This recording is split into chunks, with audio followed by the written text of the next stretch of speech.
Faithful, I'm sitting down with Matt Maiocco at Radio Row, downtown San Francisco. Super Bowl week is among us. Matt, you mentioned that you talked to Al, who was just named CEO this Monday morning. Tell me about your conversation with Al Guido and the new job title for him. Yeah, so Al's been with the organization for 12 years, the last 10 as president. And so he's been president for 10 years, and you wake up Monday morning and he's the CEO, the chief executive officer, and it doesn't sound like too much changes, or maybe nothing really changes as far as his responsibilities with the organization. But I think that, you know, when you have a guy like this, and it's probably a great timing, maybe not even coincidental. I mean, Al Guido really made an effort and put an emphasis on bringing the Super Bowl back to the Bay Area. You know, the Super Bowl 50 obviously was at Levi Stadium, and it was probably shortly thereafter he started working, and the wheels started turning toward him helping the Bay Area get the Super Bowl back. And it was 10 years. This is Super Bowl 60, and so I really think, you know, maybe even above everybody else. I mean, a lot of people had input and a lot of people helped with this effort to bring the Super Bowl back to the Bay Area, but I think it really starts with Al Guido. Absolutely, and we got to hear him in the opening press conference on Monday morning talk about bringing the Super Bowl back to the Bay Area and how unique the Bay Area is as a host city. I mean, we heard from poets, rappers, chefs. It was so cool to see the diversity among backgrounds, people, to highlight the city of San Francisco. What makes the Bay Area so unique as a sports town? Well, I think you just kind of touched on it there. I mean, you all those people from different walks of life, you know, from Too Short getting the audience to say his favorite word, E40. And what about Colton McKivitz? That was awesome. Colton McKivitz got up with no notes and just kind of spoke from the heart, and it was really neat to hear Colton in that environment, not clean shaven, but he was cleaned up. He didn't have the scraggly hair. I mean, he really looked like a businessman. He was Super Bowl ready up there. Yeah, and you know, it reminds me back in Zaleen John Mohammed is the president of the Super Bowl Bay Area Host Committee. That's right. So some 11, 12 years ago, I met the president of the Bay Area Host Committee from Super Bowl 50, one Daniel Lurie. Mayor No way. Daniel Lurie. How cool. And very cool. And so it was always kind of neat to have the mayor's cell phone number in my phone. So that was kind of cool. It's really a jumping off point. So you have, you know, the politicians who are more civic minded. You have, as you mentioned, the young poets, the chef, all these different walks of life coming together for this. And so it is unique. And what's even more unique is I went to the Battery Hotel where the 49ers are kind of stationed, and Al Guido is going to be staying there and hosting people. And my interview was with him, but just checking out how far it is from where we are right now at Moscone Center. It's about 1.5 miles, close to 2 miles. And do you think I called an Uber or I was just about to say. Or a Waymo? No, I didn't, because it was a gorgeous it's such walk. a great walk. Yeah. And so I was able to walk there and collect my thoughts and kind of soak in our great Bay Area climate as well.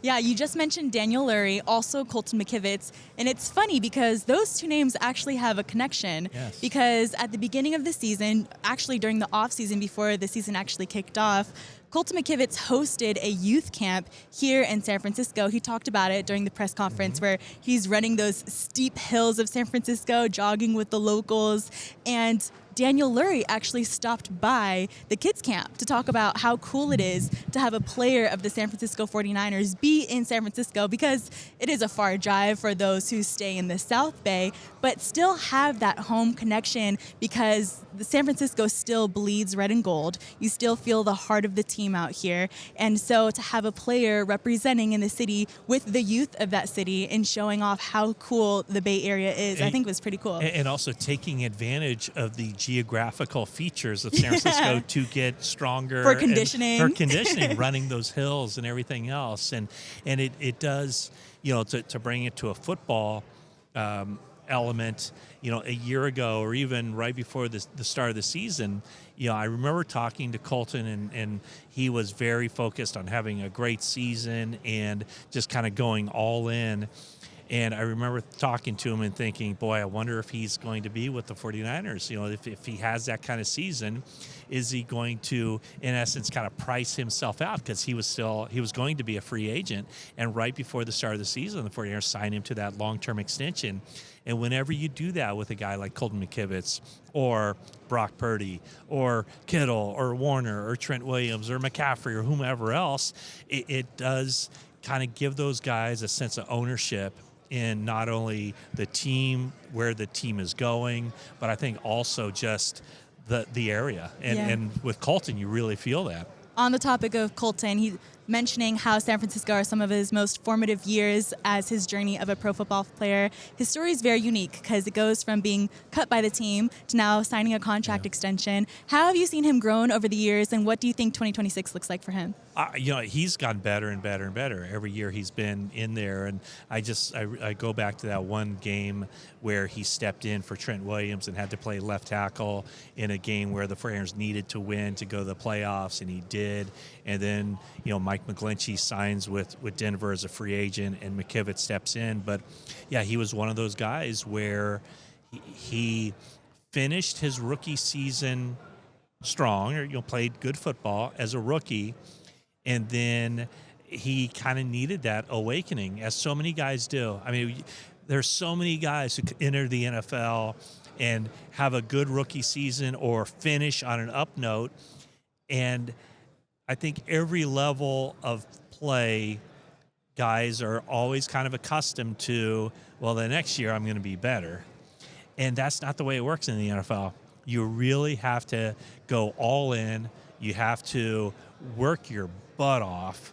You have to work as hard as you think you need to, and then about 10 or 20% more. Exactly. And I think Colton kind of underestimated what he had to do to stay at that level. And so the fact that he got released right before the start of the season, that was a major blow to him. And then what was also a major blow was that no other team, picked him up or talked about him coming to their team. And so he came back to the 49ers practice squad, and it took him, he's told me this, it took him a little while to kind of get his head on straight and say, okay, now I know what I need to do. And now, look at him. He's kind of, he's the gold standard as far as just getting better, keeping your head down, doing the stuff that's necessary in order to not only stick in the league, but to thrive. He signed a really nice contract as a for a contract extension right before the start of the season. Yeah, you can see how his mindset has evolved when it comes to approaching the game of football, because I remember talking to him at the beginning of the season, and he didn't call it an off season. He actually avoided calling it his off season, and he called it his on season, where he was conditioning 24/7 and getting his mind right for the ups and downs of an NFL season. Yeah. Now, just to close out our conversation here, as we look again ahead to 2026, did you know that mock drafts are already being made? That the East-West Shrine Bowl is happening. The Senior Bowl. Is this true? People are doing this? NFL.com. Actually, people are probably already putting together mock drafts for 2027. That's correct. But as the faithful are itching towards the next spot where we get to see the 49ers on national television, say that is the combine or in the draft, what are some position groups, maybe faces that you are looking at in the combine as their names start to spark up as we look towards the draft? Yeah, I'm not going to give any names or faces because we still got some studying to do. Yeah, I need a lot of studying to do. But I think that where you look at where the 49ers are drafting, it's wide open because you really have to draft the player that you think is the best on your board, almost regardless of position. If you're drafting for need, you're going to be needing a lot because you always want to take the best player. But if you look at where the 49ers could hit with the 27th overall pick, definitely defensive line again. I think there would be an opportunity for offensive line, but it might not be somebody who could step in and make a huge impact year one, but it could. I think wide receiver is definitely a position. So I guess I'd say those three spots probably more than anything else. And when I say defensive line, it could be an edge rusher, it could be a defensive tackle. I do think they need more juice from their pass rush. So I would, if I were to prioritize, I would say edge rusher, number one, and then probably right behind that, wide receiver. They need more speed on the outside. They need more guys who can beat man coverage. They need more easy pitch and catch options for Brock Purdy to get the ball out quickly.